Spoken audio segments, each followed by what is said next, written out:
upang magpahid ng langis sa may sakit. Anointing of the sick.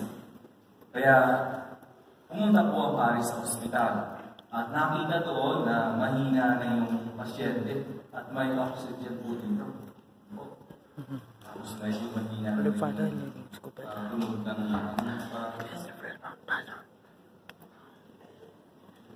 yan. At nung bago na yung pari, nagsenyas yung pasyente. Sabi niya, gusto na ng ballpen at papel. Kaya sumulat yung kahit na mamamatay na, sumulat pa. Sulat, binigay sa pari. Ginawa ng pari kasi makalasan ng testament. Nilagay niya po sa kanyang bulsa. At tuloy po yung pagpahid ng langis doon sa may sakit. Pagkatapos ng rito ng pagpahid ng langis, tumunog.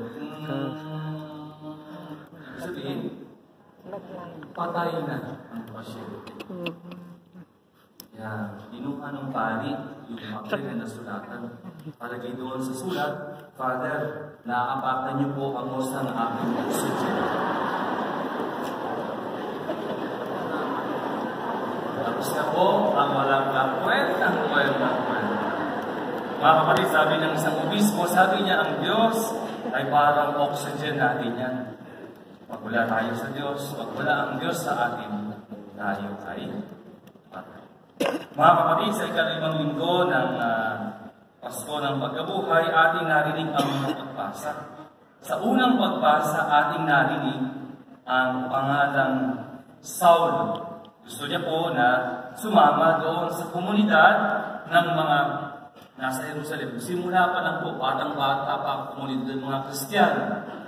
At natatakot ang mga Kristiyano nito sapagkat kilala nila si Saulo. Si Saulo, isa doon sa pumirma sa death sentence ni San Esteban.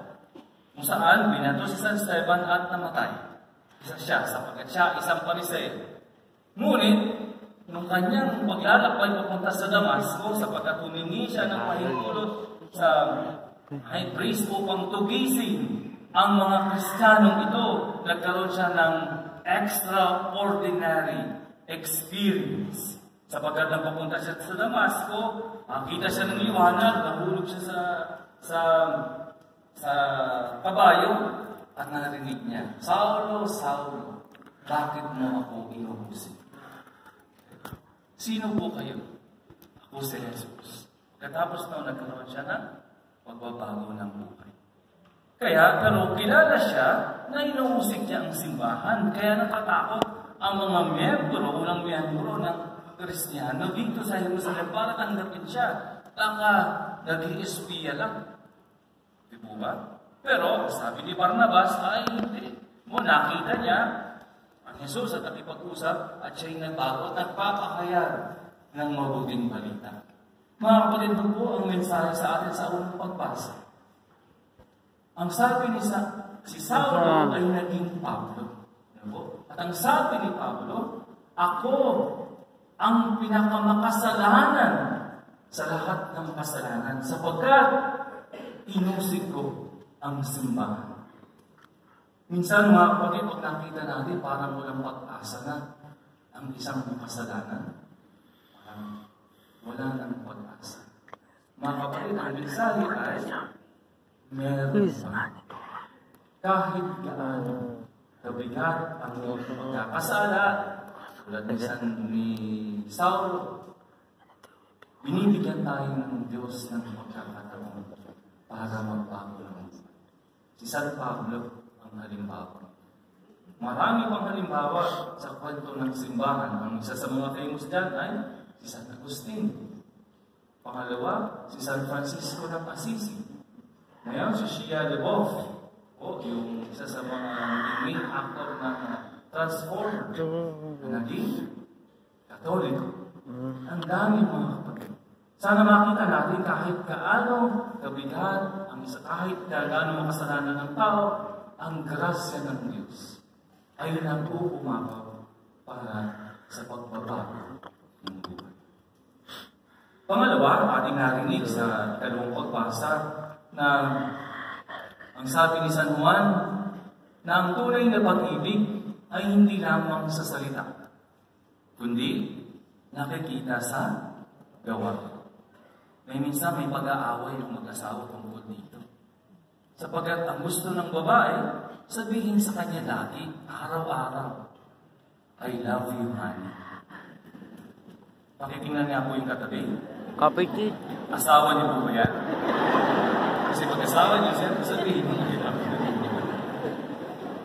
Mga kapatid, ang lalaki naman ay siyempre, mga lalaki hindi masyado expressive. Doon nilang pinapakita sa kanilang mga gawa.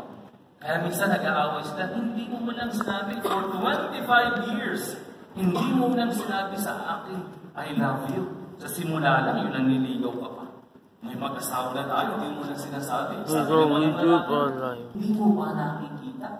Yung aking ginagawa, yung aking sakripisyo ay ekspresyon ng aking malalim na pagmamahal sa iyo.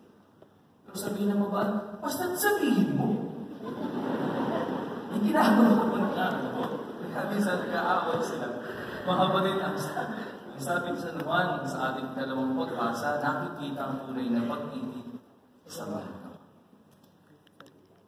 Pangatlo, ang ating Ebanghelyo ngayon ay tungkol sa larawan.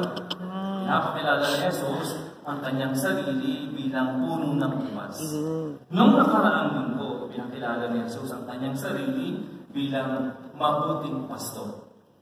Ang kaibahan sa isang mabuting pastor at yung isang nagtatrabaho lang bilang pastor, nagtatrabaho bilang pastor ay pinapakain at pinapainom din ang mga tupa.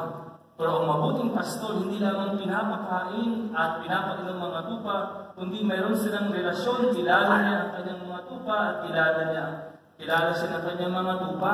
At pagdating ng crisis, pagdating ng pagsubok, iniaalay ng mabuting pastor ang kanyang buhay. Pero ang hindi niya ialay kayo naman. Ngayon, pinapakilala ni Jesus ang kanyang sarili bilang puno ng ubas. Sapagkat siya ang puno ng ubas, tayo ang mga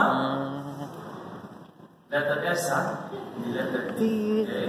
So, ang larawan ito ay, kung hindi man tayo familiar sa kumakain ng lain ng mga ubas, pero konti lang ang Greek translation doon sa Pilipinas, pero makikita natin na pag wala ang sanga, patay.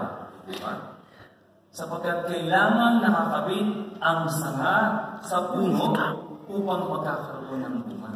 At hindi lamang basta nakakabit. Okay? Pinupulot ko ito. No?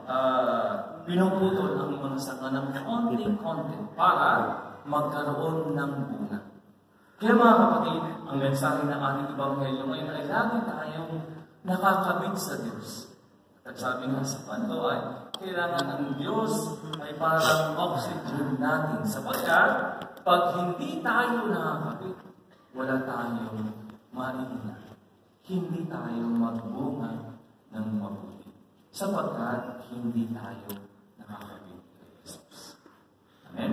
Amen. Magsitayo ng gusto.